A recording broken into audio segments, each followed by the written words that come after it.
Hello, and welcome to Wesley United Methodist Church of Trenton, Missouri. Our church is located at 113 East 9th Street, which is on the corner of 9th and Washington in Trenton, Missouri. You can call our office between the hours of 9 a.m. to 3 p.m. Central Standard Time, Monday through Friday at 660-359-6762, or visit our website at wesleyunitedmethodist.us. Now we invite you to open your heart, mind, and body to the Word of God with Reverend Barry Boulware.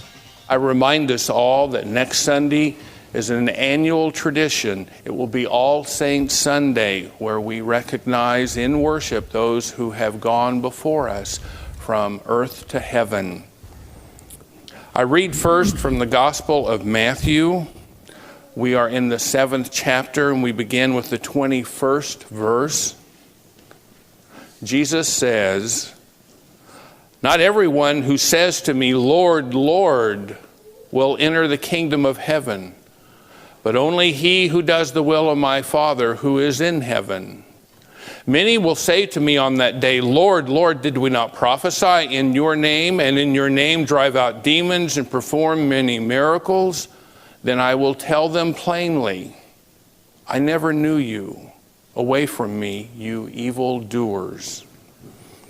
And then we go all the way to the book of James, near the end of the New Testament.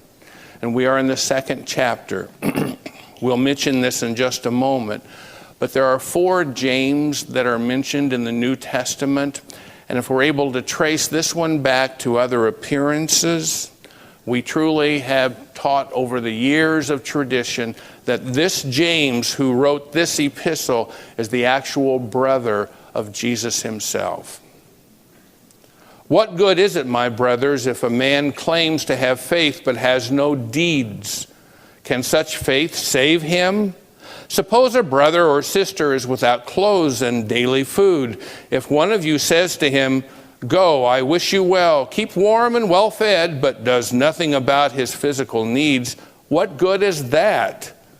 In the same way, faith by itself, if it is not accompanied by action, is dead. But someone will say, 'You have faith, I have deeds.' Show me your faith without deeds, and I will show you my faith by what I do. You believe that there is one God. Well, good.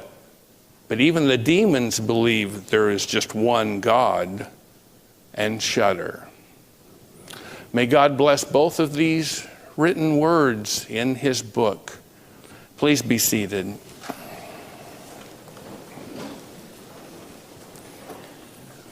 I have neglected to say we are so proud of the Trenton High School softball team. They ended up with 2nd place in the state of Missouri.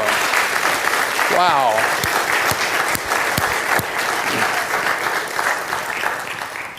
That is just awesome. And if there are those out there who, like myself, root for the Missouri Tigers, we will hear the gnashing of teeth back in the chapel after worship.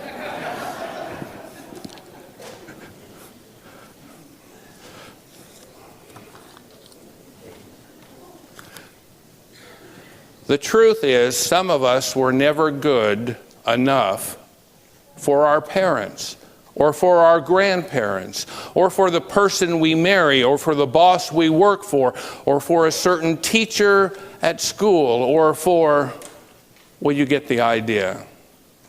I would be willing to guess that most people can think of at least one person in the history of their lives whom they just couldn't satisfy, no matter how hard they tried. We know from firsthand experience that being good isn't always good enough. And here's a good example of not being good enough, and it comes from Jesus. He once said, "Not everyone who says to me, 'Lord, Lord,' will enter the kingdom of heaven." And here I am intentionally leaving out the rest of that verse because we'll come back to it in just a moment. Many will say to me, he says, on that day, Lord, Lord, did we not prophesy in your name? Did we not drive out demons and perform miracles in your name? And then I will tell them plainly, I never knew you. Wow. Now that's a text that really gets our attention. Doing good things, even doing right things, suddenly isn't good enough. Not good enough for whom? Well, to our surprise, not good enough for Jesus. Of all people, not good enough for Jesus. Does that text surprise you? Wouldn't you expect Jesus to be the first person, and certainly not the last person, who would accept your good deeds, your good works?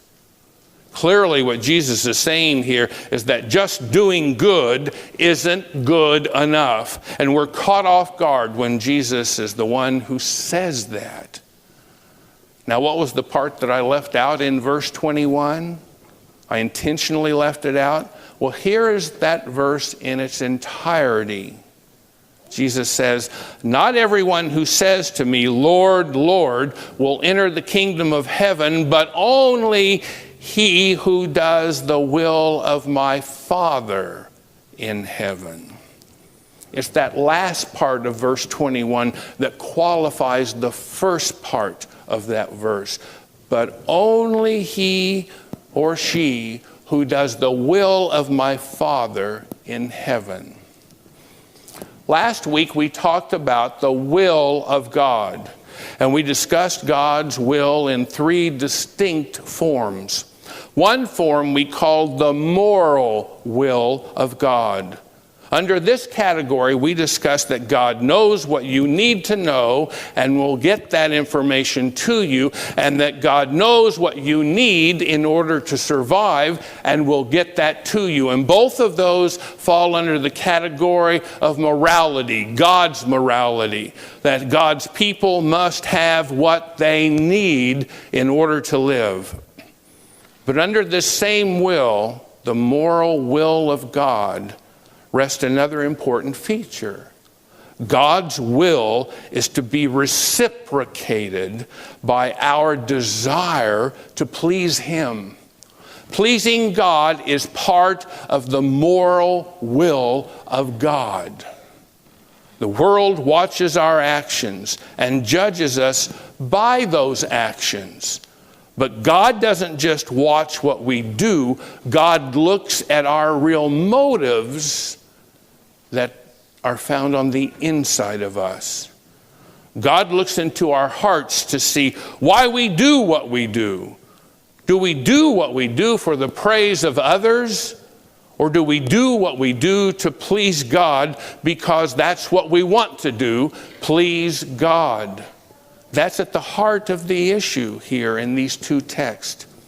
Jesus doesn't overlook the good things that we do, but he also focuses upon our motives. Is being good enough? The answer to that question is whether our intention is serving God or is it self-serving. The setting of Jesus' words are important this morning. Do you know where he was when he gave us that particular saying? All of chapters 5, 6, and 7 in the Gospel of Matthew comprise what we have come to call the Sermon on the Mount. All three chapters, 5, 6, and 7.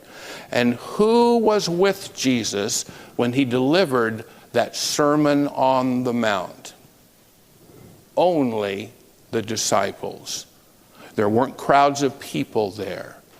Only the disciples did Jesus take to the top of that mountain, top of that hill, and deliver these teachings. Jesus wasn't so much teaching the disciples so that they in return could go out and teach this lesson to other people. Instead, Jesus was teaching the disciples something that they needed to know. Well, why did they need to know this story? because Jesus would be holding them accountable not only for their actions, but for the motives behind their actions.